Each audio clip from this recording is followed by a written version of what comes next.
এই মুহূর্তে আমাদের মাঝে কুরআন ও হাদিস থেকে তাফসির করবেন আন্তর্জাতিক খ্যাতি সম্পন্ন মুফাসসির কুরআন আল্লামা দিলওয়ার হুসাইন সাইদি। আল্লাহ পাক বলে, বান্দা যখন আমাকে ডাকে আমি বান্দার একদম নিকটে, তার ঘাড়ের চাইতেও নিকটে। ওয়া নাহানু আকরাবু ইলাইহি মিন হাবলিল ওয়ারিদ। আমি আমার বান্দার সারা যে রগের উপরে তার মাথা, এর থেকেও আমি আমার বান্দার বেশি নিকটে। সুবহানাল্লাহ পড়ে। আমি তোমার কাছে, আমার কাছে মাপ চাও, যত বড় গুনাহ হোক। ওয়া ক্বালা রাব্বুকুম উদউনি আস্তাজিব লাকুম। তোমার প্রভু তোমাকে ডেকে বলেছে আমাকে ডাকো, আমি মাফ করে দেবো। সুবহানাল্লাহ। কত বড় কথা, আমাকে ডাকো, নিরাশ হয়েও না, হতাশ হয়েও না। আল্লাহর গজব বেশি না রহমত বেশি? আল্লাহর রহমত বেশি। হাদিসে কুদসির ভিতরে এসেছে, আল্লাহ পাক বলেছেন, কোন বান্দা যদি আমার দিকে এক বিগত অগ্রসর হয়, আমার রহমত তার দিকে এক হাত এগিয়ে যায়। কোন বান্দা যদি আমার দিকে হেঁটে আসে, আমার রহমত তার দিকে দৌড়ে যায়। বান্দা যখন আল্লাহর দরবারে দুহাত উঁচু করে চোখের পানি ফেলে দেয়, মুসলিম শরীফের হাদিসের ভিতরে এসেছে, গভীর রাত্রে, রাতের তৃতীয় অংশে আল্লাহ রাব্বুল আলামিন প্রথম আকাশে আসেন আর ডেকে বলেন, পৃথিবীতে আছো নাকি কেউ গুনাহ করে জীবন বরবাদ করে দিয়েছো, আমার কাছে মাপ চাও। ঋণগ্রস্ত আছো, অসুস্থ আছো, অপমানিত আছো, কে আছো মাজলুম, আমাকে ডাকো, আমার কাছে বলো, আমি ডাকের সাড়া দেব, জীবনের আশা পূরণ করে দেব।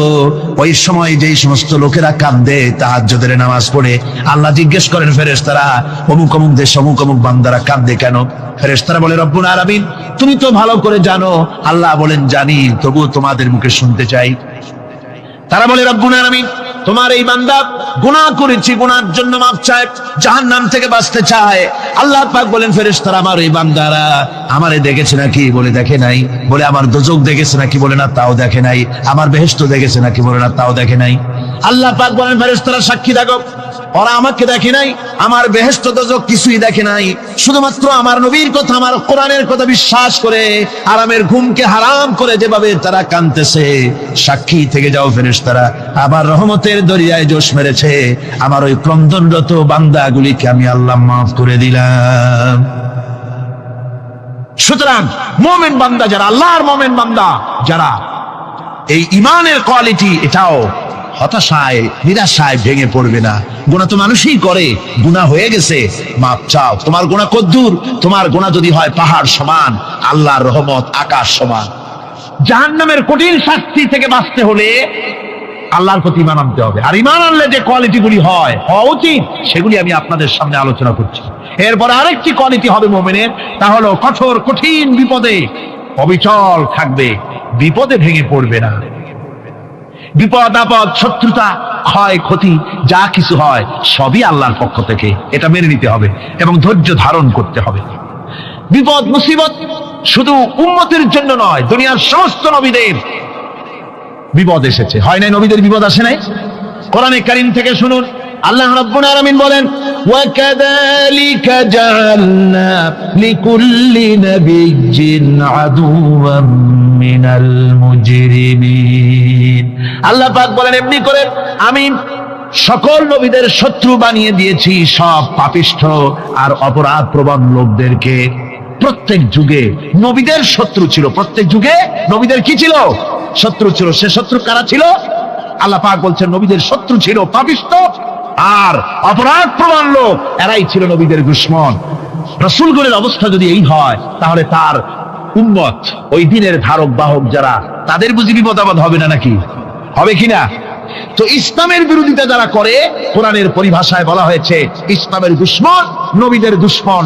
দুনিয়ার সব পাপিষ্ঠ আর অপরাধ প্রবণ লোকেরাই ইসলামের দুশমন হয়, নবীদের দুশমন হয়। আজও দেখেন, আজও তাকিয়ে দেখেন, ইসলামী আন্দোলনের বিরোধিতা যারা করে, তারা পাপিষ্ঠ চরিত্রের কিনা তাকায় দেখেন, খুঁজে দেখেন, সর্বত্র খুঁজে দেখুন, খুঁজে দেখুন। যারা ইসলামী আন্দোলনের বিরোধিতা করে, যারা ইসলামকে মিটিয়ে দেওয়ার চেষ্টা করতেছে, যারা ইসলামকে মৌলবাদ বলে, ইসলামকে সাম্প্রদায়িক বলে, কোরআনে কারীমের কথা কত স্পষ্ট যে নবীদের দুশমন হয়, ইসলামের দুশমন হয় মুজরিম লোকেরা, অপরাধ প্রবণ আর পাপিষ্ঠ লোকেরা। আজও আমরা দেখতে পাই এই শ্রেণীর লোকেরা পাপিষ্ঠ এবং সবচাইতে সমাজের নিকৃষ্ট ধরনের চরিত্রহীন লোক। নামাজ নাই। আপনি খুঁজে দেখেন ইসলামী আন্দোলনের বিরোধিতা যারা করছে, যারা নেতৃত্ব দিচ্ছে, নামাজ নাই, রোজা নাই, চরিত্র নাই, হজ নাই, যাকাত নাই, মদ, জুয়া, জেনা, ব্যভিচার ইত্যাদিতে লিপ্ত, চেহারা দেখলে ছেলেপেলেরা 2 গ্লাস পানি খায় ভর ছোটে। কথা ঠিক কিনা কয়? এই হলো অবস্থা। মারে কেন? মুমিনদেরকে, পয়গম্বরদেরকে, সাহাবীদেরকে এবং ঈমানদারদেরকে মারে কেন? তার কারণ হচ্ছে আল্লাহ রাব্বুল আলামিন বলেছেন, ওয়া মা নাকামু মিনহুম ইল্লা আইয়ুমিনু বিল্লাহিল আজিজিল হামিদ। কাফিররা ঈমানদার লোকদেরকে অন্য কোন অপরাধী নির্যাতন চালায় না, নির্যাতন চালায় শুধু এই কারণে যেহেতু মুমিন লোকেরা পরাক্রমশালী, আল্লাহ রাব্বুল আলামিনের দ্বীনকে কায়েম করতে চায়, তার উপরে ঈমান এনেছে, এই কারণেই তারা মারে। ঠিক কিনা কর? যুগে যুগে নবীদের উপরে, সাহাবীদের উপরে যে অত্যাচার হয়েছে, সেই অত্যাচার এই কারণেই হয়েছে, অন্য কোনো কারণে নয়। এই কঠিন বিপদে অবিচলতা এবং ধৈর্যের দৃষ্টান্ত নবীগণ পেশ করেছেন পৃথিবীর বুকে। আমরা দেখেছি ইব্রাহিম আলাইহিস সালামকে আগুনে ফালানো হয়েছে, আছে না কোরআন শরীফে? আমি কিন্তু গল্প করতেছি না, সব কোরআনের কথা। কিসের কথা? ইব্রাহিম আলাইহিস সালামকে আগুনে ফালানো হচ্ছে। অপরাধ কি? অপরাধ হচ্ছে হযরত ইব্রাহিম আলাইহিস সালাম দাওয়াত দিয়েছেন, লা ইলাহা ইল্লাল্লাহ।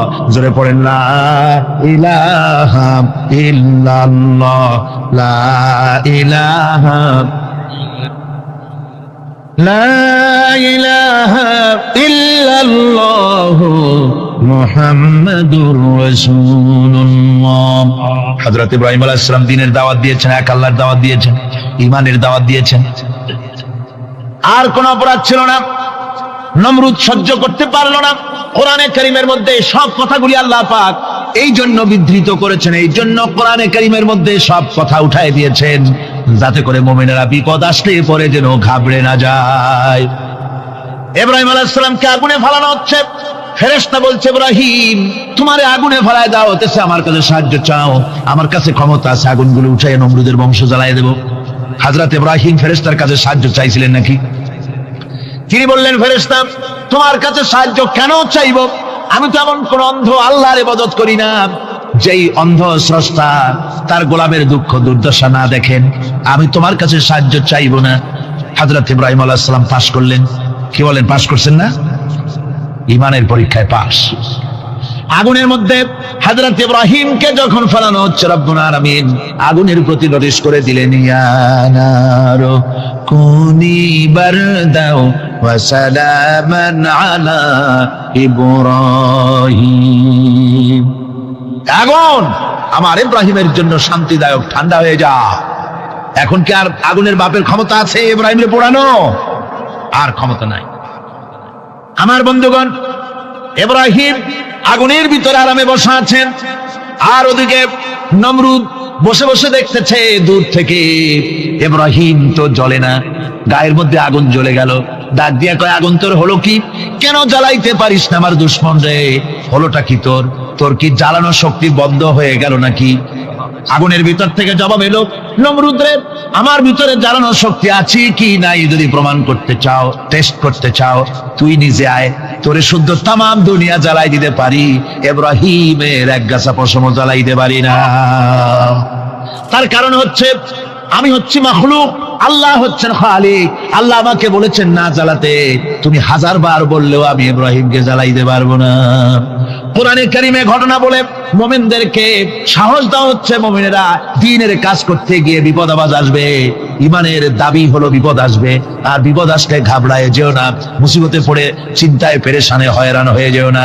বিশ্বকবি আল্লামা ইকবাল কি সুন্দর করে বলেছেন, আজ ভি হোক জু ইব্রাহিম কা ইমা पैदा आग कर सकती है एक अंदाज गुलिस्तां पैदा। ইব্রাহিমের ঈমান যদি আজিও কোথাও হয় বিদ্যমান, করতে পারেন অগ্নিকুণ্ডে খুবসুরত এক গুলিস্তান। আজও যদি আগুনের ভিতরে কোন নমরুদ কোন ইব্রাহিমকে যদি ফেলে দেয়, আল্লাহ রাব্বুল আলামিন আজও আগুনকে ফুলের বাগান বানায়া দিবেন। সুবহানাল্লাহ। ভয় পাওয়ার কারণ নাই, চিন্তা করার কোনো কারণ নাই। আমার বন্ধুগণ, হযরতে হুদ আলাইহিস সালামকে যখন সমাজের লোকেরা, রাষ্ট্রের লোকেরা ঘিরে ফেলে দিল। সমাজ শক্তি, রাষ্ট্র শক্তি যখন তাকে ঘিরে ফেলে দিল, ষড়যন্ত্রের পাহাড় তুলে দিল, তারে মেরে ফেলে দিবে। হযরত হুদ দেশ থেকে তা পালায় গেলেন না, ভয় পেলেন না। হযরত হুদ আলাইহিস সালাম বললেন, কোরআনে কারীমে হযরত হুদের কথা কোট করা হলো, ফাকিদুনি জামিআন সুম্মা লা তুনজিরুন। সম্মিলিতভাবে ষড়যন্ত্র করো আমার বিরুদ্ধে, সবাই মিলে ষড়যন্ত্র করো, সুম্মা লা তুনজিরুন, আর আমাকে এতটুকু অবকাশ তোমরা দিও না। ইন্নী তাওয়াক্কালতু আলাল্লাহি রাব্বি ওয়া রাব্বিকুম, আমি ভরসা করেছি সেই আল্লাহর উপরে যার কুদরতি হাতের ভেতরে, যিনি আমাদের রব তোমাদেরও রব, আর যার কুদরতি হাতের ভিতরে তামাম পৃথিবীর জানগুলি যার হাতে, সে আল্লাহর উপরে ভরসা করেছি। ষড়যন্ত্র যদ্দূর আছে করতে থাকো, আমি ষড়যন্ত্র পরোয়া করি না। সুবহানাল্লাহ। এটাই হলো মুমিনের কোয়ালিটি। শুধু ঈমান, লা ইলাহা ইল্লাল্লাহ মুহাম্মাদুর রাসূলুল্লাহ, গরুর গোশত খাই, আর রবিউল মাস আসতে পরে ইয়া নবী সালাম আলাইকা, ইয়া রাসূল সালাম আলাইকা, তারপরে গরম গরম জিলাপি আর রসগোল্লা খাইলাম খুব বেশি করে, এর নাম মুমিন নয়। মুমিন হচ্ছে তার চলায় ফেরায়, ওঠায় বসায় সাহসিকতার তার এক আন্দাজ তৈরি হবে সে। আমার ভাইয়েরা, বিপদে অবিচলতা আমাদেরকে পয়গম্বরেরা শিক্ষা দান করেছেন। আমরা দেখতে পেয়েছি বিশ্বনবী জনাবে মুহাম্মদুর রাসূলুল্লাহ সাল্লাল্লাহু আলাইহি ওয়াসাল্লাম হিজরতের রাত, কাফেররা চতুর্দিকে দাঁড়ানো, হযরত জিবরাইল এসে বলেন, ইয়া রাসূলুল্লাহ, হে কাফেররা চতুর্দিকে ঘিরে দাঁড়িয়েছে, গভীর রাত, এখন হাতে তাদের তরবারি, সকাল হলে পরেই তারা আপনাকে মেরে ফেলে দিবে, তাড়াতাড়ি ওঠেন, মদিনার দিকে চলে যান। আল্লাহ নবী ঘুমের থেকে জেগে হযরত আলীকে ডেকে বলেন, আলী, আল্লাহ অর্ডার করেছেন আমি মদিনায় চললাম, আমার বিছানার পরে আমার চাদর গায়ে দিয়ে শুয়ে থাকো। হযরত আলী বলেন, আল্লাহর হাবিব, আপনার চাদর গায়ে দিয়ে ঘুমিয়ে থাকবো, সকালবেলায় কাফির বেঈমানেরা আপনার বিছানার পরে আপনার চাদর গায়ে দেওয়া অবস্থায় আমি আলীকে তারা মুহাম্মদ মনে করবে, আর আমি আলীকে নবী মনে করে তারা তাদের তরবারি দিয়া কেটে কেটে টুকরা টুকরা করে আমারে বিদায় করে দেবে দুনিয়া থেকে। এতটুকুনো পরোয়া করি না, বরং আমার দিলের মধ্যে এটাই তৃপ্তি থাকবে যে আমি আলীর জীবনের বিনিময় আল্লাহর হাবিব দুনিয়ায় বেঁচে আছেন। যে ব্যক্তি বিদ্রোহ করেছে এবং দুনিয়ার জীবনকে অগ্রাধিকার দিয়েছে, তার জায়গা হচ্ছে জাহান্নাম। জোরে বলেন নাউজুবিল্লাহ। যে ব্যক্তি আল্লাহর সঙ্গে বিদ্রোহ করেছে আর পরকালের জন্য পাথর জোগাড় করে নাই, দুনিয়াকে অগ্রাধিকার দিল, পরকালকে ভুলে গেল, তার জায়গা হলো জাহান্নাম। ওয়া আম্মা মান খাফা মাকামা রাব্বিহি ওয়া নাহান নাফসা আনিল হাওয়া ফাইন্নাল জান্নাতা হিয়াল মাওয়া। আর যে ব্যক্তি আপন প্রভুর সামনে উপস্থিত হওয়াকে ভয় করেছে এবং আপন প্রবৃত্তিকে লালসা মুক্ত করেছে, লালসার হাত থেকে রক্ষা করেছে, আল্লাহ রাব্বুল আলামিন কিয়ামতের দিন তার জন্য রেখে দিয়েছেন জান্নাত। তার জন্য কোন জায়গা? জান্নাত। আমাদেরকে পরকাল ভিত্তিক জীবন যাপন যদি করি, তাহলে কবরের জবাবগুলি খুব আসান হবে। আর যদি পরকাল ভিত্তিক জীবন যাপন না হয়, কবরটা মুসিবত হয়ে যাবে। হযরত ওসমান রাদিয়াল্লাহু তাআলা আনহু কবরের কাছে গিয়ে খুব কাঁদতেন। সাহাবায়ে কেরাম প্রশ্ন করেছেন, হুজুর, রাসূল করিম সাল্লাল্লাহু আলাইহি ওয়াসাল্লাম যখন জান্নাত ও জাহান্নামের ওয়াজ করেন, কখনো তো এত বেশি আপনি কাঁদেন না যত বেশি কাঁদেন কবরের কাছে এসে, কারণ কি? হযরত ওসমান রাদিয়াল্লাহু তাআলা আনহু বলতেন, আমার সাথীরা, আমি আমার হাবিবের কাছে, আল্লাহ রাব্বুল আলামিনের রাসূলের কাছে আমি শুনেছি, এই কবরটাই হলো প্রথম স্টেশন, এই কবরটাই হলো প্রথম ইমিগ্রেশন কাউন্টার। এই জায়গায় কেউ যদি ধরা পড়ে যায়, কারো যদি চার্জশিট হয়ে যায়, সব জায়গায় ধরা পড়ে যাবে, হাসরে মিজানে সিরাতে কোনো জায়গায় নাজাত পাবে না। আর এই কবরটা যদি কেউ মুক্তি পেয়ে যায়, মিজান সিরাত হাসর সব জায়গা থেকে আল্লাহ তারে ভালোভাবে পার করে দিবেন। এটা হলো আসল জায়গা, মারাত্মক জায়গা, খুব মারাত্মক জায়গা। আমি এটাকে ইমিগ্রেশন কাউন্টার বলেছি আমার ভাষায়। ইমিগ্রেশন কাউন্টার যারা বিদেশ ভ্রমণ করেছেন তারা জানেন। লন্ডন যাবেন, আমেরিকা যাবেন, সৌদি আরব যাবেন, যে কোনো বিদেশে যাবেন, গেলেই পাসপোর্ট তারা দেখবে। পাসপোর্টে আপনার ন্যাশনালিটি কোনটা সেটাই তারা জানতে চাইবে। আপনি কোন দল করেন এটা তারা জানতে চাইবে না। আপনি কোন ভাষায় কথা বলেন তাও তাদের জানার দরকার নেই। প্রথমেই তারা আপনার ন্যাশনালিটি দেখবে, আপনার আইডেন্টিটি কি তারা জানতে চাইবে। তারপরে যদি স্যাটিসফ্যাক্টরি হয় আপনাকে ভিসা দিয়ে ভেতরে ঢুকবার ব্যবস্থা করে দেবে। আর যদি তারা স্যাটিসফাইড না হয় তাহলে আপনাকে মেহমানখানায় ঢুকানো হবে গ্রেফতার করে। কবর হচ্ছে এ ধরনের একটি ইমিগ্রেশন কাউন্টার। কবরের ভিতরে মানুষ যখনই রাখা হবে সঙ্গে সঙ্গে দুজন ফেরেশতা আসবে। কবরের কাছে যারা এসেছিল দাফন হয়ে যাওয়ার পর এই লোকগুলি 40 কদম যেতে যতক্ষণ লাগে এর মধ্যেই দুজন ফেরেশতা এসে যাবে। এসে জিজ্ঞেস করবে মান রব্বুকা, তুমি কোন দল করতে, ওটা তাদের জানার দরকার নেই। চাকরি কিসে করতেন ওটা জানার দরকার নেই। ব্যবসা করতেন না চাকরি করতেন প্রয়োজন নেই। প্রথমেই জিজ্ঞাসা করা হবে ন্যাশনালিটি, প্রথমেই জিজ্ঞাসা করা হবে তার ন্যাশনালিটি সম্পর্কে, তার আইডেন্টিটিটা কি, এবং সেটাকে সত্যায়িত করার জন্য বোঝার জন্য 3টি প্রশ্ন। প্রথম প্রশ্ন মান রব্বুকা ওয়া মা দীনুকা ওয়া মান নাবিয়ুকা, তোমার রব কে, তোমার দ্বীন কি, তোমার নবী কে। যদি এই ব্যক্তি বেঈমান হয়, মুনাফিক হয়, সে বলবে হায় হাতা লা আদরি, হায় হাতা লা আদরি, জানি না আমার রবকে, আমি জানি না। তোমার দিন কি, দিন কারে কয় বুঝি না। এরপরে আল্লাহর নবী জনাবে মুহাম্মদ রাসূলুল্লাহ সাল্লাল্লাহু আলাইহি ওয়াসাল্লাম কে দেখানো হবে, বলা হবে মা কুনতা তাকুলু ফি হাদার রাজুল, এই ব্যক্তি সম্পর্কে তোমার ধারণা কি নিকে, বলবে আমি চিনি না। নাউযুবিল্লাহ। বাস, এরপরে তার যা হবার তাই শুরু হয়ে যাবে। আর যদি বান্দাটা মুমিন হয়, প্রশ্ন করা হবে মান রব্বুকা, জবাব দেবে রব্বি আল্লাহ, আমার রব আল্লাহ রাব্বুল আলামিন। ওয়া মা দীনুকা, দীনুনা ইসলাম, আমার দিন হচ্ছে ইসলাম। এরপরে আল্লাহর নবীকে দেখানো হবে। কয়েক রকমের বর্ণনা আছে, কোন বর্ণনায় আছে হুজুরের আকারে দেখানো হবে অথবা রাসূলকে সরাসরি দেখানো হবে। বলা হবে মা কুনতা তাকুলু ফি হাদার রাজুল, এই লোকটি সম্পর্কে ধারণা কি। মুমিন ব্যক্তি বলবে হাদা নবিয়ুনা মুহাম্মাদুর রাসূলুল্লাহ সাল্লাল্লাহু আলাইহি ওয়াসাল্লাম, ইনি আমার তো সেই নবী মুহাম্মাদুর রাসূলুল্লাহ সাল্লাল্লাহু আলাইহি ওয়াসাল্লাম। আমরা যেন এই রকমের জবাব দিতে পারি, আল্লাহ কবুল করো। সকলে জোরে কোন আমিন। জবাব হয়ে যাওয়ার পর গায়ব থেকে আওয়াজ আসবে ফাফরিশু বিল জান্নাতি ওয়ালবিসু বিল জান্নাহ, ও আমার ফেরেশতারা আমার এই বান্দাকে জান্নাতের পোশাক পরায়া দাও আর কবরটাকে জান্নাতের বিছানা বিছায়া দাও। জান্নাতের পোশাক পরায়া দাও, জান্নাতের বিছানা বিছায়া দাও। ইলা মাদ্দা বাসারিহি, তার চোখের দৃষ্টি যত দূর যায় কবরটা ততটা প্রশস্ত করে দাও। এরপর বেহেশতের পোশাক পরাইয়া বেহেশতের বিছানা বিছায়া ফেরেশতা বলবে নুম কানাউমুল উরুস, ঘুমিয়ে যাও। দুলামিয়া যেমন বাসর সজ্জায় নতুন বউ নিয়ে আরামে ঘুমায়, এরকম আরামে ঘুমায় যাও। ইলা ইয়াউমিল কিয়ামা, কিয়ামত পর্যন্ত ঘুমায় থাকবে, আরামে ঘুমিয়ে থাকবে। এরপরে সিংহায় ফুৎকার হবে, সিংহার ফুৎকারের আওয়াজে তার ঘুম ভেঙে যাবে। বলবে ইয়া ওয়াইলানা মান বাআসানা মিন মারকাদিনা, হায় আফসোস, আমার এত আরামের ঘুম থেকে কে আমাকে জাগ্রত করলো, আমার ঘুমটারে নষ্ট করলো কে।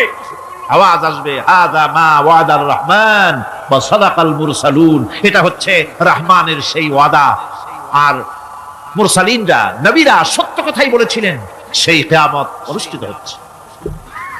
আমার বন্ধুগণ, সেজন্য এই দুনিয়ার মোহে পড়ে থাকলে পরে দুনিয়ায় যারা অগ্রাধিকার দিবে দুনিয়াকে পরকালের তুলনায়, জবাব দিতে পারবে না কবরের ভিতরে গিয়া। আর যারা পরকালকে অগ্রাধিকার দিবে, দুনিয়ার চাইতে পরকালকে বেশি অগ্রাধিকার দেবে, আর আল্লাহর ভয় কলিজার ভিতরে রাখবে, কবরের জবাব সঠিকভাবে দিতে পারবে, কিয়ামতের দিন আল্লাহ রাব্বুল আলামিন তাদের জন্য জান্নাত দান করবেন। জোরে বলেন আমিন। দুনিয়াটা হচ্ছে দুনিয়া যেখানে আমরা আছি। আমি আগেই বলেছি দুনিয়া হচ্ছে আদনা শব্দ থেকে এর উৎপত্তি হয়েছে, তুচ্ছ নিকৃষ্ট, এটার দাম নাই, এটার মূল্য নাই। হযরত ইবনে কাইয়িম রাহিমাহুল্লাহ নাওয়ারাল্লাহু মারকাদাহু ওয়া জাআলাল জান্নাতা মাসওয়াহু, হযরত ইবনে কাইয়িম তিনি বলছেন, সুন্দর করে বলছেন দুনিয়া সম্পর্কে, মা মাদা ফিদ দুনিয়া আহলামুন ওয়া মা বাকিয়া মিনহা আমানি ওয়াল ওয়াক্তু বাইনাহুমা দাইউন। মা মাদা ফিদ দুনিয়া আহলামুন, জীবনের যে অংশ ফেলে এসেছি সেটা আজ একটা স্বপ্ন। ওয়া মা বাকিয়া মিনহা আমানি, আর জীবনের যে অংশ সামনে বাকি আছে সেটা এখন একটা আকাঙ্ক্ষা। ওয়াল ওয়াক্তু বাইনাহুমা দাইউন, আর এর মাঝখান থেকে সময় সব চলে যাচ্ছে। কত বড় কথা চিন্তা করেছেন? জীবনের যে অংশ ফেলে এসেছি তা আজকে স্বপ্ন, তা আজ কি বলেন? স্বপ্ন। আর সামনে যা আছে সেটা আকাঙ্ক্ষা, আর মাঝখান থেকে সময় সব চলে যাচ্ছে। এরপরে তিনি বলছেন, ওয়ামান ইয়াসহাবিদ দুনিয়া ইয়াকুন মিসলা কাবিদিন আলাল মাই খালাতুহু ফুরুজুল আসাবিঈ। দুনিয়াদারের অবস্থা হচ্ছে এই, কেউ যদি দুই হাতে পানি খামসায় ধরে, দুই হাতে কি ধরছে বলে? দুই হাতে পানি খামসায় ধরেছে, খুব মজবুত করে ধরেছে, 2 মুঠ পানি। বলেন থাকবে কতটুকু? কতটুকু থাকবে? 1 ফোঁটাও থাকবে না, কারণ তার আঙ্গুলের ফাঁক তার সাথে খেয়ানত করবে, আঙ্গুলের ফাঁক দিয়া পানিগুলি সব বেরিয়ে চলে যাবে। সুতরাং দুনিয়া যারা চায় তারা ঠিক পানি খামসায় ধরলে পানি যেমন হাতের ভেতর থেকে খেয়ানত করে চলে যায়, যারা দুনিয়া চায় দুনিয়াও তাদেরকে এভাবে ফাঁকি দিয়ে চলে যায়। তবুও দুনিয়ার মায়া মানুষের এত বেশি। আল্লাহর নবী বলেন, লাউ কানা লি ইবনি আদামা ওয়াদিন মিন যাহাবিন লাহাব্বা ইয়াকুনা লাহু সারিন। এই পৃথিবীতে যদি কাউকে একটা মাঠ ভরে যদি সোনা দেওয়া যায়, লোকটা বলবে রব্বুল আলামিন, আমি যদি আরেকটা মাঠ এরকম সোনা ভরা পেতাম। দ্বিতীয় আরেকটা মাঠ দেওয়া হলে আবার বলবে যদি তৃতীয় আরেকটা মাঠ সোনা ভরে যদি পেতাম। নবীজি বলেন, ওয়ালা ইয়ামলাউ জাওফু ইবনু আদামা ইল্লা তুরাব। মানুষের পেট 3.5 হাত মাটি ছাড়া, কবরের মাটি ছাড়া মানুষের পেট ভরবে না। আরো চাই, আরো চাই, চাওয়ার কোনো শেষ নাই। মানুষ এভাবে করে দুনিয়ার মহব্বতে এমনি পাগল হয়ে যায়, শুধু দুনিয়ার মহব্বত, পরকালকে বেমালুম ভুলে যায়। আমি কিন্তু এই কথা বুঝাতে চাই নাই যে পরকালের মহব্বতে, পরকালের ভয়তে বা পরকালের জন্য দুনিয়া আপনি বাজার ঘাট, বেচা কিনা, ব্যবসা বাণিজ্য সবকিছু ভুলে যান, না তা নয়। ভুল বোঝার কোনো কারণ নাই। পরকালকে অগ্রাধিকার দিতে হবে, মানে দুনিয়াটা চিরস্থায়ী জায়গা নয়, চিরস্থায়ী হচ্ছে কোনটা? আখিরাত। চিল্লা এখন কোনটা? সুতরাং এখানে যা করতে হবে, আখিরাতের জবাবদিহিমূলক জীবন যাপন করতে হবে। আপনি ব্যবসা করবেন, ওজনে কম দিতে পারবেন না, আপনি খাদ্যে ভেজাল দিতে পারবেন না, চুরি করতে পারবেন না, ডাকাতি করতে পারবেন না, জেনা করতে পারবেন না, বদমাশি করতে পারবেন না, মদ খেতে পারবেন না, সন্ত্রাসী হতে পারবেন না, হাইজাকার হতে পারবেন না, চাঁদাবাজ হতে পারবেন না, মুনাফাখোর হতে পারবেন না, আপনি চোরা কারবারি হতে পারবেন না, ঘুষখোর হতে পারবেন না, সুদখোর হতে পারবেন না। এই সব কাজ পরকালকে বিশ্বাস করলেই সে সমস্ত কাজ থেকে মানুষ বিরত থাকতে পারে। কথা ঠিক কিনা? সুতরাং এই পৃথিবী থাকবে না, এটা কি চিরকাল থাকবে না? এর একটা পরিসমাপ্তি ঘটবে। যেমন করে সারা বছর লেখাপড়া করার পর কলেজে, বিশ্ববিদ্যালয়, মাদ্রাসায়, হাই স্কুলে, সব জায়গায় সারা বছর লেখাপড়া করার পর যেমন পরীক্ষা দেওয়ার একটা দিন আসে, সারা বছর ব্যবসা করার পর হিসাব নিকাশ করার যেমন একটা সময় আসে, সারা মাস চাকরি করার পর বেতন পাওয়ার যেমন একটা দিন আসে, সারা জীবন চাকরি করার পর পেনশন পাওয়ার যেমন একটা সময় আসে, অনুরূপ ভাবে এই দুনিয়া যেদিন শেষ হয়ে যাবে, আল্লাহ নির্ধারিত সময় শেষ হয়ে যাওয়ার পর একটা সময় আসবে যখন আল্লাহ রব্বুল আলামিন সব শেষ করে দিবেন, লন্ড ভন্ড হয়ে যাবে, কিছুই থাকবে না।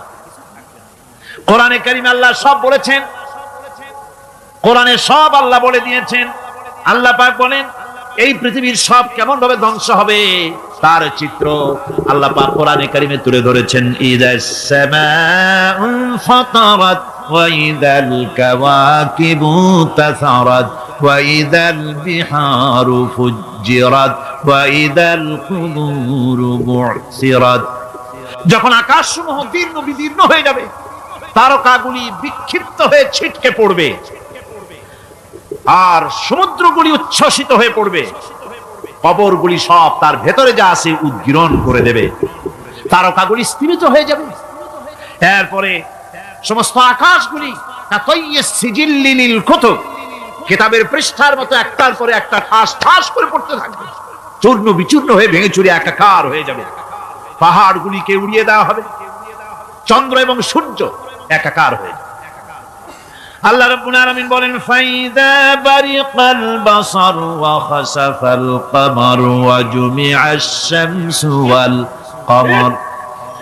চক্ষু যখন বিস্ফারিত হয়ে যাবে, চাঁদ যখন তার আলো হারিয়ে ফেলবে, সূর্য যখন তার আলো হারিয়ে ফেলবে, চাঁদ আর সূর্য সব একাকার হয়ে যাবে, সেই সময়ের অবস্থাটা কি চিন্তা করো। মানুষ হয়রান হয়ে দৌড়াদৌড়ি করবে।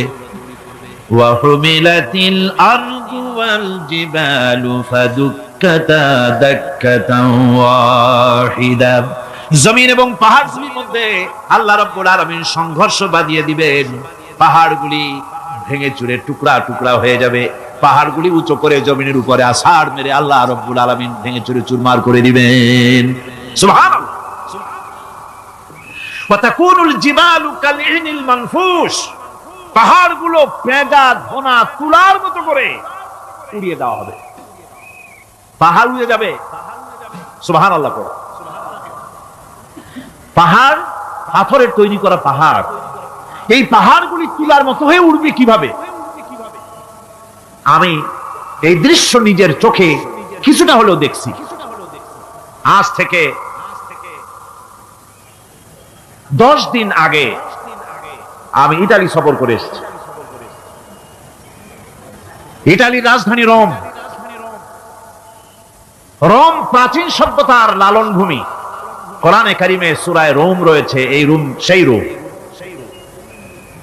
এখানের বাদশার কাছে রাসূল করিম সাল্লাল্লাহু আলাইহি সাল্লাম হেরাক্লিয়াসের কাছে চিঠি পাঠিয়েছিলেন, সেই রোম। 12 থেকে 15,000-এর মতো বাংলাদেশি মুসলমান সেখানে আছে। জুমার দিন, যেদিন আমি গেলাম তার পরের দিনই জুমা ছিল। জুমার নামাজ পড়লাম ভ্যাটিকানের কাছেই বিশাল মসজিদ, ইউরোপের ভিতরে সবচেয়ে বড় মসজিদ এটা। রোম ইসলামের দুশমনদের রাজধানী।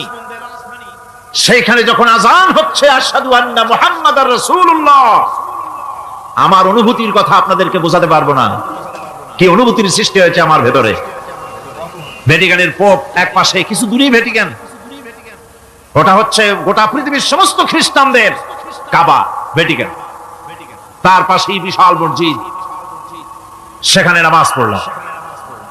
চিন্তার ভেতরে আসলো আল্লাহ রাব্বুল আলামিন তার হাবিবের নাম, তার তাওহীদ, তার রিসালাতকে কিভাবে বিশ্বময় ছড়িয়ে দিলেন। আবু জাহেল চাইছিল মুহাম্মদ সাল্লাল্লাহু আলাইহি ওয়াসাল্লামকে স্তব্ধ করে দেবে মক্কার জীবনেই। কত বদনাম, সাহের, কাহেন, কাযযাব, শায়ের, নাউযুবিল্লাহি মিন যালিক, কত গালাগালি করলো। আর আল্লাহ শোনালেন, হাবিব চিন্তার কোনো কারণ নাই, ওয়ারাফা'না লাকা যিকরাক, আমি আপনার প্রশংসা বিশ্বময় ছড়িয়ে দেব। সুবহানাল্লাহ ওয়া বিহামদিহি। রোম প্রোগ্রাম শেষ করে আমাকে তারা নিয়ে গেল, যেটা আমি বলছি সফর কাহিনী শোনাবার সময়টা না, যেহেতু এর সঙ্গে প্রাসঙ্গিক সেজন্য বলছি। পাহাড় কেমনে তুলার মতো হয়ে উড়বে তার নজির দেখেছি। রোম শহর থেকে 300 মাইল দূরে, 300 কিলোমিটার দূরে নেপোলি, নেপোলিয়ান বোনাপার্ট তার বাড়ি, এবং ওটা তার নামে একটা প্রভিন্স। ভূমধ্য সাগরের পারে ভিসুভিয়াস, পৃথিবীর সবচেয়ে বড় আগ্নেয়গিরি, সেটা দেখাতে নিয়ে যাওয়া হলো আমাকে। যে পাহাড়টা পৃথিবীর মাটি থেকে তার চূড়া হচ্ছে 3 মাইল উঁচু, এর 2 মাইল গাড়িতে করে ঘুরে ঘুরে যাওয়া যায়, এরপর আর গাড়িতে যাওয়া যায় না, বাকিটুকুন যেতে হবে হেঁটে হেঁটে। পাহাড়ের উপরে অক্সিজেন কম, বেশ কষ্ট হচ্ছিল উঠতে। জীবনে প্রথম পাহাড়ে চড়েছি, জাবালে নূর, রাসূল করিম সাল্লাল্লাহু আলাইহি সাল্লামের উপরে যেখানে ওহী হয়েছিল সর্বপ্রথম। পাহাড় চড়ার একটা অভিজ্ঞতা ওখান থেকে আমার কিছুটা হয়েছিল। খুব কষ্ট হলো বাকি 1 মাইল উঠতে। যখন ভিসুভিয়াসের একদম শীর্ষে চলে গেছি, সেখানে গিয়ে আমার সাথে 15-20 জন লোক ছিল। আমি নিজে আল্লাহু আকবার বলে আমার গলা থেকে আওয়াজ বেরিয়ে গেল। আমি দেখতে পেলাম বিসুবিয়াসের শীর্ষে বিশাল গর্ত। আমার মনে হয় গর্তটা এই মাঠের 1/4 হবে, এই মাঠের 1/4 হবে গর্তটা। সেই গর্তটার গভীরতা হচ্ছে 1.5 কিলোমিটার। এইখান থেকে পাথরগুলি উত্থিত হয়েছে, আগ্নেয়গিরি পাথর আগুনে গলে লাভা হয়ে এগুলি পাহাড় বেয়ে উপচে পড়েছে, চতুর্দিকে 12 মাইল ছড়িয়ে গিয়েছে। আমার মনে পড়লো ওয়াকুদুহান নাস ওয়াল হিজারা, জাহান্নামের আগুনের ইন্ধন হবে মানুষ আর পাথর। আমি সেখানে সেজদায় পড়ে গিয়া কান্নাম আর বললাম, আল্লাহ জাহান্নামের আগুন হারাম করে দিও আমাদের জন্য। পাথর কিভাবে গললো, গলে পাথরগুলি গলে পুড়ে চতুর্দিকে পড়েছে আর ছিটকেছে, চতুর্দিকে ছিটকে পড়েছে। সেই পাথরগুলি ছিটকে ছিটকে যেগুলি পুড়ে পড়েছে সেগুলিকে দূরে সাদা রঙের বলে মনে হয়, কোনোটা সাদা কোনোটা কালো, মনে হয় যেন তুলার মতো হয়ে পড়ে আছে চতুর্দিকে। 1944 সনে তৃতীয়বারের মতো ভিসুবিয়াস অগ্নিগিরি যে অগ্নি উৎপাত করে তাতে আশেপাশের 12 মাইল এলাকা এফেক্টেড হয়ে যায়। পাথরগুলি গলে এভাবে বিধ্বস্ত করে দিয়েছে। এখান থেকে এখানে জোহরের নামাজ, আসরের নামাজ আমরা পড়লাম, আল্লাহর কাছে খুব দোয়া করলাম। এখনো ধোঁয়া উঠতেছে, এখনো পাহাড়ের ফাটল দিয়ে ধোঁয়া উঠছে। একজন হাত দিয়ে আমাকে বলল যে খুব গরম লাগে ধোঁয়াগুলি। ওখানকার লোকেরা বলল যে ভেতরে এখনো আগুন আছে, তবে সুপ্ত, যে কোনো মুহূর্তে আবার তা জাগ্রত হতে পারে। আমরা সেখান থেকে নেমে এলাম। একটু কিছু দূর গিয়েই সেখানে হলো পম্পেই শহর। এই পম্পেই শহরটা হচ্ছে ঈসা আলাইহিস সালামের জন্মের 2000 বছর আগে এই শহর তৈরি হয়।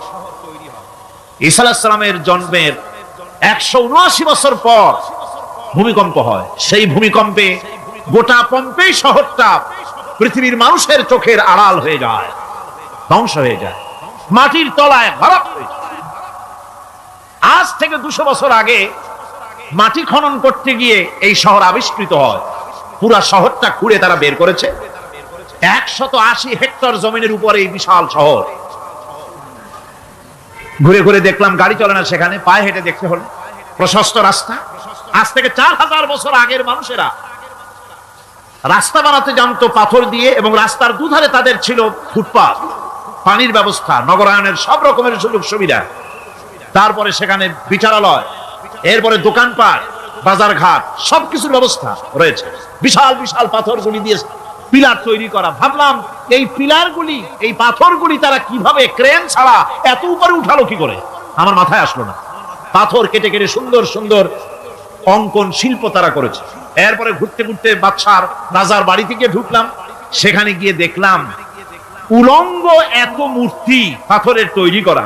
পাথর কেটে কেটে দেওয়ালে যৌন মিলনের এমন কোন অশ্লীল ছবি নাই যা তারা সেখানে তৈরি করে নাই।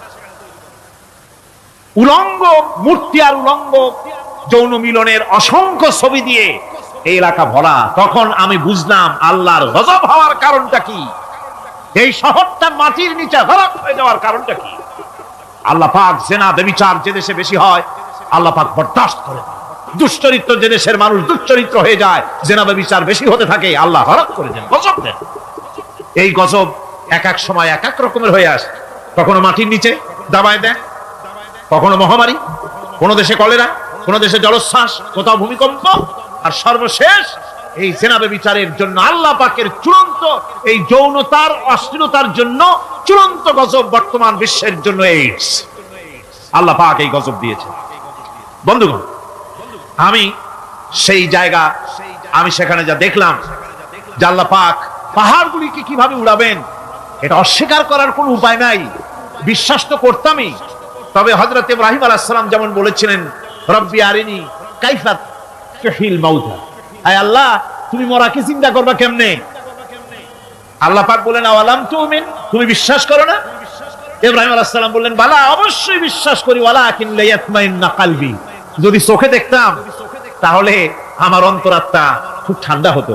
আল্লাহ রাব্বুল আলামিন চোখে দেখায় দিলেন জিন্দা কেমনে মুর্দা হবে, মুর্দা কেমনে জিন্দা হবে, আল্লাহ দেখায় দিলেন। পাহাড় উড়ায় দিবেন আল্লাহ রাব্বুল আলামিন।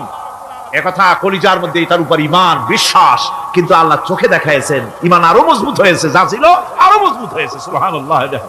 আল্লাহর ভয়তে কলিজা কেঁপেছে। আমি পাহাড়ের উপরে কেঁদেছি, যার যার হয়ে কেঁদেছি। বন্ধুগণ, আল্লাহ সুবহানাহু ওয়া তাআলা এই জন্য বলেছেন, কুল সিরু ফিল আরদ, আমার জমিন ঘোরো, ভালো করে দেখো, কাইফা কানা আকিবাতুল মুকাজ্জিবিন, মহাসত্যকে যারা অস্বীকার করেছে তাদের পরিণতি আমি কি করে দিয়েছি, এগুলি চোখে ভালো করে তাকায় দেখো। আমার বন্ধুগণ, সুতরাং এই পৃথিবীর অবসান হবে, এই পৃথিবী ধ্বংস হবে, এই পৃথিবী চূড়ান্ত ভাবে শেষ হয়ে যাবে। হ্যাঁ, আরেকটি কথা বলতে হয়, সেটা হচ্ছে যে এই রোম থেকে আর একটু দূরে 900 মাইল দূরে হচ্ছে সিসিলি। 900 মাইল দূরে, সেখানে এই সিসিলি মুসলমানেরা শাসন করেছিল 350 বছর। সেই সিসিলিতে রয়েছে 360টা মসজিদ মুসলমানদের করা। সমস্ত মসজিদগুলি আজ তালা বন্ধ, একটা মসজিদও খোলা নাই। সেখানকার মুসলমানেরা ওয়াজ শুনতে এসেছিল রোমে। আমি তাদের জন্য পরামর্শ দিয়েছি যে গভর্নমেন্টের কাছে তোমরা দাবি জানাও যে অন্তত একটা মসজিদের দরজা আমাদের জন্য খুলে দাও। রোমের অবস্থানরত প্রবাসী বাংলাদেশি মুসলমানেরা আমাকে বলেছে, তাদের অনেকের বাড়ি চট্টগ্রামেও আছে, আমাকে বলেছে তাদের চোখে পানি আসছে বলার সময় যে চিরামের তাফসীর মাহফিল যখন আসে কলজাটা কাঁদতে থাকে যাওয়ার জন্য। তো যাওয়া তো সম্ভব না এত দূর থেকে, আমাদের সালাম বলে দিবেন যত লোক আসবে, আর আমাদের জন্য দোয়া করতে বলবেন যেন এই রোমের ভিতরে আমরা ইসলামের আদর্শের ভিত্তিতে আমরা যেন চলতে পারি। আপনারা দোয়া করুন তাদের জন্য। ভাইরা আমার, এই পৃথিবী একদিন পরিসমাপ্তি ঘটবে এবং আল্লাহর দরবারে আমাদেরকে উঠতে হবে এবং সেখানে আমাদের বিচার হবে। সেখানে আমাদের কি হবে? বিচার হবে। আল্লাহ পাক বিচারটাকে নির্ভুল করার জন্য, সঠিক করার জন্য প্রত্যেকের গলায় আমলনামা ঝুলায় রাখছে, এখানে রেকর্ডের ব্যবস্থা করা হয়েছে। আল্লাহ পাক বলছেন, ওয়া কুল্লা ইনসানিন আলজামনাহু তাইরাহু ফি উনুকিহি ওয়া নুখরিজু লাহু ইয়াওমাল কিয়ামাতি কিতাবান ইয়ালকাহু মানশুরা। আল্লাহ পাক বলেন, প্রত্যেকের ভালো মন্দ কর্মফল, কর্মলিপি আমি তার গলায় ঝুলায় রেখেছি। কিয়ামতের দিন সে নিজের কাছে স্পষ্ট সব দেখতে পারবে, কোনো জিনিস বাদ পড়বে না। তার গলায় তার আমলনামা ঝুলানো আছে, সব রেকর্ড হতেছে। আমরা যা করছি সবগুলি রেকর্ড হয়ে যাচ্ছে। বর্তমান বিজ্ঞানীরা আবিষ্কার করেছে যে মানুষের শরীরের ভিতরে ডিএনএ আছে, রক্তের ভিতরে ডিএনএ, এটা একটা কোড। মানুষের রক্তের ভিতরে ডিএনএ আছে, যেমন তার ব্রেনের ভিতরে কতগুলি কোষ আছে, এক একটা কোষ এক এক ধরনের কাজ করে। অনুরূপ ভাবে তার শরীরের ভিতরে, রক্তের ভিতরে ডিএনএ আছে। এই ডিএনএটা কি? এই ডিএনএটা হচ্ছে, এই ডিএনএ একটা কম্পিউটারের মতো কাজ করতেছে। লোকটা কি করবে, কোথায় যাবে, সে ভালো হবে মন্দ হবে কি হবে, সব তার ডিএনএর মধ্যে রেকর্ডকৃত আছে। এটা বোঝার জন্য একটা সুন্দর দৃষ্টান্ত দেওয়া যায়। যেমন এই কাগজটাকে আপনারা মনে করুন একটা গাড়ির একটা গাড়ির ব্লুপ্রিন্ট। এখানে লেখা আছে গাড়ি কিভাবে তৈরি হবে। এই কাগজটা নিয়ে ঘরের মধ্যে রেখে দিলেন। এখন এই কাগজটা থেকেই অটোমেটিক গাড়ির উইন্ডো তৈরি হলো, শিল তৈরি হলো, গাড়ির বডি তৈরি হলো, চেসিস তৈরি হলো, টায়ার তৈরি হলো, ইঞ্জিন তৈরি হলো, ব্যাটারি তৈরি হলো, পেট্রোল নিল, আর কোন রকমের ড্রাইভার ছাড়াই গাড়ি চলতে আরম্ভ করলো। এই কথাটা যদি মনের মাথার মধ্যে আনতে পারেন যে এটা কিভাবে হইতে পারে, এতে লেখা অনুযায়ী যেভাবে হওয়া যদি সম্ভব হয়, অনুরূপ ভাবে মানুষের রক্তের ভিতরে ডিএনএ এর আবিষ্কার করেছে। এর ভিতরে মানুষের ভালো মন্দ, কোথায় যাবে কি করবে, সবকিছুর মধ্যে রয়েছে। কোরআনে কারীমে আল্লাহ রাব্বুল আলামিন, আমি গত বছরও বলছিলাম যে বিজ্ঞানের আবিষ্কার যত বাড়বে কোরআন বোঝা মানুষের জন্য তত সহজ হবে। সুবহানাল্লাহ। কোরআন বোঝা মানুষের জন্য তত সহজ হবে। সুতরাং মানুষের গলার সাথে আল্লাহ পাক বলছেন যে একটা আমলনামা আমি ঝুলাই দিয়েছি তার গলার সাথে, সে যা করতেছে ওখানে সব লিপিবদ্ধ হচ্ছে, কম্পিউটারাইজড, কম্পিউটারের মতো এগুলি সব গ্রহণ করতেছে। এগুলি কিয়ামতের দিন তার সামনে হাজির করা হবে। কিয়ামতে যখন আমলনামা তার সামনে দিয়ে বলা হবে, ইকরা কিতাবাকা কাফা বিনাফসিকাল ইয়াওমা আলাইকা হাসিবা। তাকে বলা হবে নিজের কর্মলিপি নিজেই পড়ো, আজ তুমি তোমার নিজের হিসাব নিতে যথেষ্ট। বন্ধুগণ, এই মাহফিলে যত লোক আমরা বসে আছি, আমরা আমাদের হিসাব নিতে যথেষ্ট না আরেকজন লাগবে কোন? আমরা যথেষ্ট কিনা? কথা বোঝেন নাই? আমি বলতে চাইছি এটা, আমরা যদি এখন চোখ বুঝে চিন্তা করি যে পিছনের জীবনে কি করেছি, মনে পড়বে নাকি পড়বে না? বলেন সবাই, পড়বে কি পড়বে না? ছোটবেলায় কবে পায়ের নিচে কাঁটা ফুটেছিল, কবে কোথায় আছাড় খেয়েছিলেন, কবে কার বেল তাল আম কাঁচা আম চুরি করে খেতে গিয়ে কিল খেয়েছিলেন, তাড়া খেয়েছিলেন, তাকে এখন মনে নাই? আছে। তাহলে কি ওই তাল বেল চুরি করতে গিয়ে যে কিলটা খাইছিলেন সেটাও মনে আছে, ভালো মন্দ সব মনে আছে। তাহলে কোন হোটেলের রুমে কি করছিলেন, কোন স্কুলে কোন কলেজে কি করছিলেন, তারপরে জীবনে ছোট বড় ঘটনাগুলি সব বুঝতে মনে পড়বে না? এবার হিসাব করেন, মনে যদি পড়ে এবার হিসাব করেন আপনি জান্নাতি না জাহান্নামী। আপনি আপনার নিজের হিসাব নেওয়ার জন্য যথেষ্ট। তাকে হিসাব করতে বলা হবে, তোমার হিসাব, তোমার নিজের হিসাব নেওয়ার জন্য তুমি যথেষ্ট, তোমার হিসাব তুমি নিজেই করো, এটা পড়ো। আর সেই কিয়ামতের দিন কোন সাহায্যকারী মিলবে না। লান তানফাকুম আরহামুকুম ওয়ালা আওলাদুকুম ইয়াউমাল কিয়ামাহ। লান তানফা, কিয়ামতের দিন কোনো ফায়দা হবে না, অবশ্যই কোনো ফায়দা হবে না, কোনো উপকারে আসবে না। কিয়ামতের দিন তোমার সন্তান, তোমার স্ত্রী, তোমার মাল, তোমার সম্পদ কোন উপকারে আসবে না। কিয়ামতের ময়দানে সেদিন সব তোমার সাথে বিচ্ছয় করবে, সব পালায় যাবে। সেখানে উৎকোষেরও কোনো কারবার নাই যে ঘুষ টুস দিয়া, ফেরেশতাদের কোন রকম বুঝবাজ দিয়া, আলাদা কোনো চোরাগলি পথ দিয়া একেবারে ফুট করে ভেসতে চলে যাবেন, এমন কোনো সুযোগ নাই। অনেকে বলে হুজুর এমন কিছু দোয়া শিখায় দেন যাতে ওই সব জেহাব বোমা এগুলি খুব ভয় পাই, ও সব রাস্তা টাস্তা না, খুব সহজে কিছু দোয়া দুরূদ করিয়া আস্তে করে জান্নাতে চলে যাওয়া যায়, এরকম একটা দোয়া, এরকম একটা পথ বলে দেন। আমি বলি ভাই, এরকমের কোন চোরাগলি আমার রাসূল আবিষ্কার করতে পারেন নাই, আল্লাহর পয়গম্বরের ওই ধরনের কোন পথ আবিষ্কার করতে পারেন নাই। সেখানে কিয়ামতের দিন কাউকে উৎকোষ গ্রহণ করার কেউ নাই, উৎকোষ দেওয়া যাবে না। আর উৎকোষ দিবি না কি, আপনার কাছে কিছু নাইও, থাকলেও নেওয়ার কেউ নাই। এই দুনিয়ায় ফাঁকিবাজি করে বহুত কিছু করা যায়, কিন্তু কিয়ামতের মাঠে এগুলি কিছুই চলবে না। আল-ইয়াওমা লা ইয়ানফা'ু মালুন ওয়ালা বানুন। কিয়ামতের দিন ধন সন্তান সন্ততি আর সম্পদ কোনো কাজে লাগবে না। সেদিন শুধু আমল যদি ভালো হয় কাজে লাগবে, আমল খারাপ হবে সব শেষ হয়ে যাবে। আল্লাহ রাব্বুল আলামিন নবীজিকে ডেকে বলেছেন, নবী আপনি বলেন, কুল মা কুনতু বিদআম মিনার রাসূল, আপনি বলুন আমি কোন নতুন রাসূল নই, আমার আগে অনেক নবী রাসূল পৃথিবীতে এসেছেন, তারা বিদায় হয়ে গেছেন। আমি জানি না কিয়ামতের দিন আল্লাহ রাব্বুল আলামিন আমার সাথে কি ব্যবহার করবেন, আর আমি এও জানি না যে কিয়ামতের দিন আল্লাহ পাক তোমাদের সাথে কি ব্যবহার করবেন।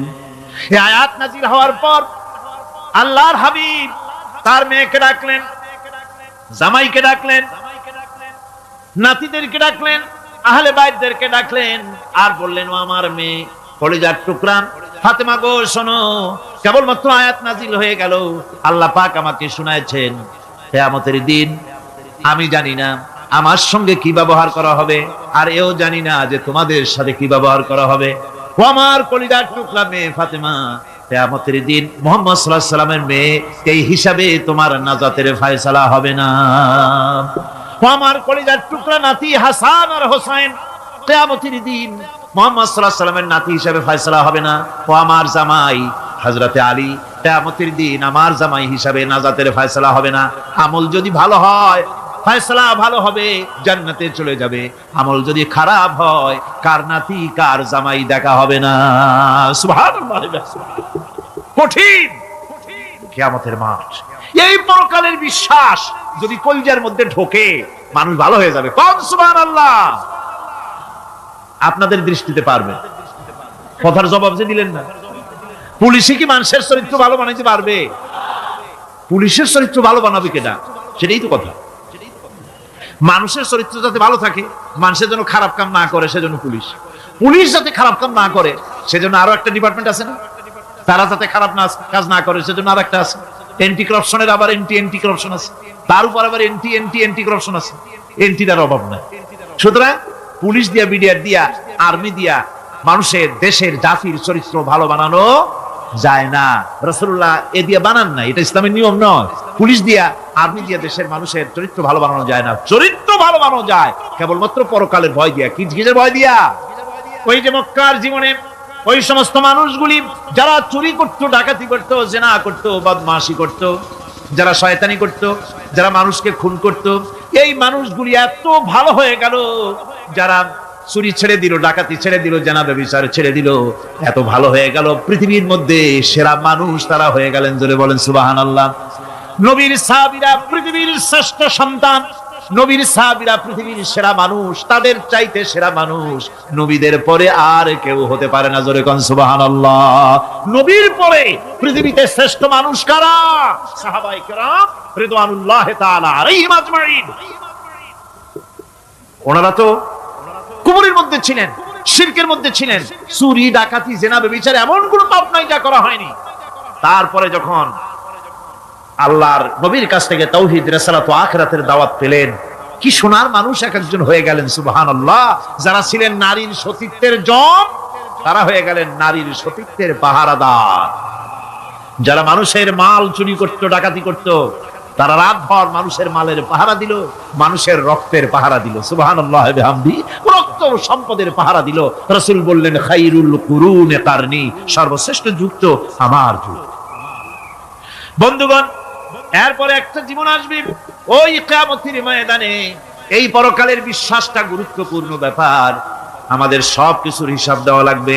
আল্লাহ পাক বলেন, ইন্নাস সামআ ওয়াল বাসারা ওয়াল ফুআদা কুল্লু উলাইকা আনহু মাসউলা। নিঃসন্দেহে মানুষের শ্রবণ শক্তি, দর্শন শক্তি এবং তার অন্তঃকরণের কল্পনা সম্পর্কে আল্লাহ রাব্বুল আলামিনের কাছে জিজ্ঞাসিত হতে হবে। কান দিয়া কি করেছিলা, চোখ দিয়া কি করেছিলা, মুখ দিয়া কি করেছিলে, হাত দিয়ে কি করেছিলে, সবকিছুর জবাব আল্লাহ রাব্বুল আলামিনের কাছে দিতে হবে। সবটার জবাব দিতে হবে, কোনো কিছু বাদ যাবে না। এমনকি মনের ভিতরে যে কল্পনা আমরা করি, এই কল্পনার হিসাব আল্লাহর দরবারে দিতে হবে। কোরআনে কারীম বলছেন, ওয়া ইন তুবদু মা ফি আনফুসিকুম আও তুখফুহু ইউহাসিবকুম বিহিল্লাহ।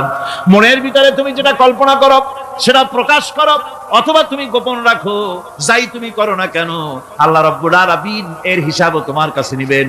ফায়াগফিরু লিমান ইয়াশা ওয়া ইউআযযিবু মান ইয়াশা ওয়াল্লাহু আলা কুল্লি শাইইন কাদির। মহান আল্লাহ পাক বলেন, করার পর তোমার মনের ভিতরে কি কল্পনা করেছিলে ওইটার হিসাব আমি নেব। হিসাব নেওয়ার পর যারে খুশি ক্ষমা করে দেব, যাকে খুশি শাস্তি প্রদান করব। সবকিছুর উপরে আল্লাহ রাব্বুল আলামিন শক্তিমান, সব তিনি করতে পারেন, সমস্ত কুদরত রয়েছে তার। সুতরাং মানুষদেরকে, আল্লাহর বান্দাদেরকে বিশ্বাস করতে হবে যে আমার কোনো কথা বাদ যাবে না। কথাগুলি রেকর্ড হচ্ছে, কথা রেকর্ড হচ্ছে। আমি যে ওয়াজ করতেছি, এই কথাগুলি রেকর্ড হচ্ছে নাকি হচ্ছে না? অনেক টেপ রেকর্ডার রেকর্ড হচ্ছে, অডিও ভিডিও হচ্ছে। আজ থেকে 50 বছর পর যদি এই রেকর্ড বাজানো হয়, আমাকে যদি বলা হয় যে আপনি অমুক জায়গায় অমুক কথা বলেছেন, আমি যদি বলি না আমি কথা বলি নাই, তারপরে যদি রেকর্ড বাজানো হয়, তাহলে আমি কথা যে বলি নাই যদি বলি, তাহলে এটা ধরা পড়বে না? সেখানে ধরা পড়বে না? তাহলে এই মানুষের কথা প্লাস্টিকের ফিতায় রেকর্ড করে 50 বছর, 100 বছর, 200 বছর, 500 বছর যদি প্লাস্টিকের ফিতায় এটাকে চলচ্চিত্র করে অথবা টেপ রেকর্ডারে করে যদি ধরে রাখা যায়, এই বুদ্ধিটা কে দিলেন কত দেখি? সবাই কন্যা এই বুদ্ধিটা দিলেন কে?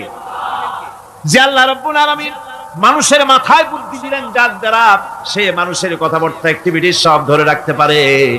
সে আল্লাহ রাব্বুল আলামিন বুঝি আপনার আমার কথা এবং আপনার আমার অ্যাক্টিভিটিসকে তিনি বুঝি ধরে রাখতে পারবেন না কিয়ামত পর্যন্ত? পারবেন কিনা?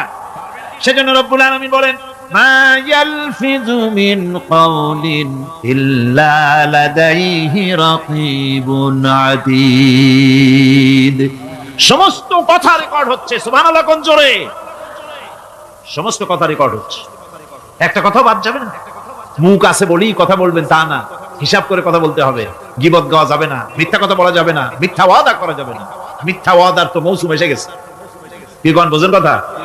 হ্যাঁ, মিথ্যা ওয়াদার মৌসুম এসে গেছে। এখন মৌসুমে বাহার, মিথ্যা বলার। কত সুন্দর সুন্দর ওয়াদা, সোনা দিয়ে রাস্তা বানায় দেবো।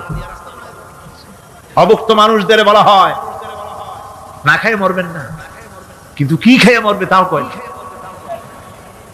আমরা যদি যাইতে পারি তাহলে মটকির মতো রসগোল্লা বানাই, গরুর গাড়ির চাকার মতো জিলাপি বানাই, খাইতে গিয়ে হা করে চিত হয়ে থাকবে।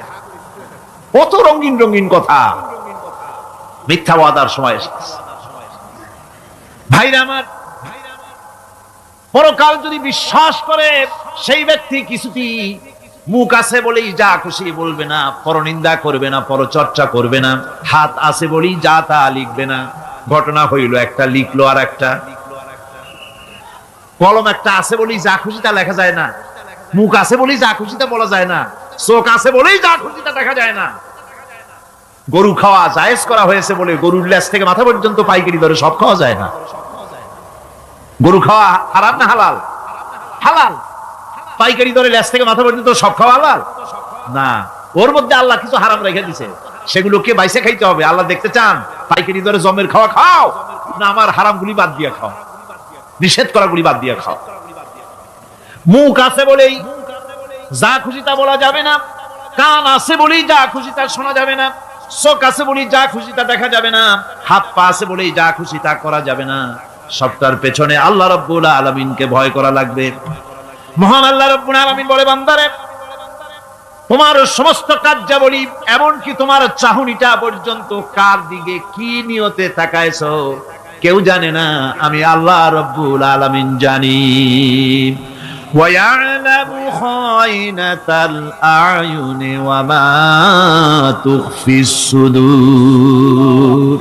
তোমার অন্তঃকরণ কি জিনিস গোপন করে, আর তোমার চক্ষু কি লুকোচুরি খেলে, আমি টের পাই।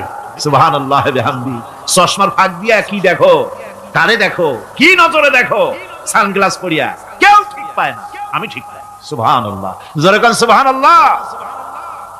সুতরাং চোখের নজরের হিসাব হবে, হাতের কাজের হিসাব হবে, পায়ের চলার হিসাব হবে, আপনার বলার হিসাব হবে, মুখে যা বলেছেন, যা করেছেন, হাত পাও দিয়ে যা করেছেন, সবকিছুর হিসাব হবে কিয়ামতের দিন।